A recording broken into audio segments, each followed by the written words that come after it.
Ang Diyos ang iyong liwanag, lalo na kapag nadidiliman. Ako po si Father Fiel Pareha at ito po ang ating segment, ang Daily Devotion, na kung saan tayo po ay magdarasal, magbabasa at magninilay kasama ng salita ng Diyos sa buong taon. Manalangin tayo. Sa ngalan ng Ama, ng Anak at ng Espiritu Santo. Amen. Halina, banal na Espiritu, liwanagan mo ang aming puso at isip, nang maunawaan at may sa buhay namin ang iyong salita. Amen. Our Bible passage for today is from the book of Psalms, chapter 27, verses 1 to 4, and I read it for you.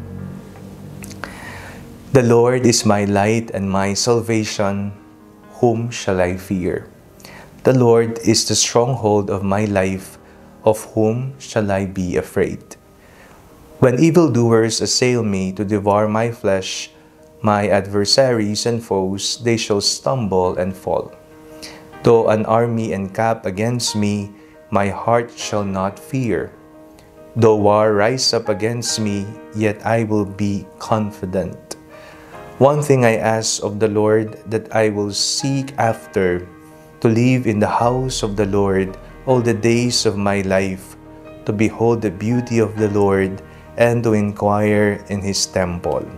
Isa po sa pinakamasakit at pinakanakakagulong karanasan na maaari po nating maranasan sa ating buhay ay ang kadiliman. Hindi ko po tinutukoy lamang yung literal na kadiliman kapag walang ilaw, kapag walang kuryente, o kaya naman kapag gabi na madilim. Kung hindi mas malalim na uri ng kadiliman, ito po ay ang pagkalito, kalungkutan, depresyon, mga problema, mga bagay na ating pasan-pasan at nagbibigay ng totoong kalituhan. Di ba mga kadiliman yan? At ayaw po natin ang mga ganyang karanasan, pero hindi natin maiiwasan na may mga nararanasan po tayong karanasan na tila ba tayo ay nasa gitna ng kadiliman. Isa pong konsolasyon ng ating binasang salmo sa araw na ito. Ito po ang nagpapatunay na sa gitna man ng kadiliman, tanging Diyos ang magbibigay ng tanglaw. Mayroon tayong liwanag na makikita at ang liwanag na ito ang magbibigay sa atin ng pag-asa. Sabi po ng salmo, ang Panginoon ang aking tanglaw, siya ang aking kaligtasan.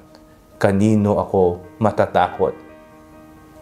Hindi tayo matatakot sapagkat hindi tayo mabibigo. May pag-asa sapagkat ang Diyos ay pag-asa nating lahat. Kaya kagaya din po ng salmista, patuloy sana natin hanapin ng Panginoon sa kanyang banal na templo, ang pagnanais na tumira sa kanyang banal na templo, meaning palaging nariyan ng Diyos sa ating buhay. Hindi tayo aalis sa Kanya, kahit madilim na ang ating mga karanasan.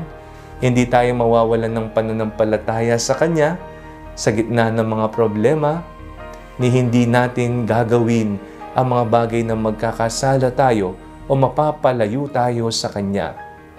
Bagkus, magiging matibay ang ating pananampalatayang tutulungan tayo ng Panginoon sapagkat siya ang ating liwanag, siya ang ating pag-asa't kaligtasan.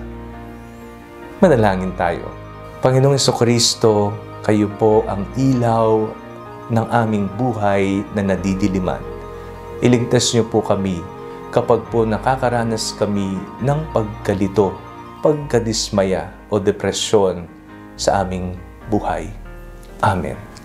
Sa ngalan ng Ama, ng Anak at ng Espiritu Santo. Amen.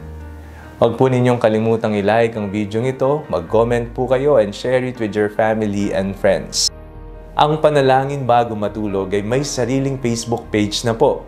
Huwag niyo pong kakalimutang mag-like at mag-follow dito, and do not forget to subscribe to our YouTube channel. I-click niyo lang po ang link na nasa description ng video ito, o kaya naman po just search Father Fiel Pareha.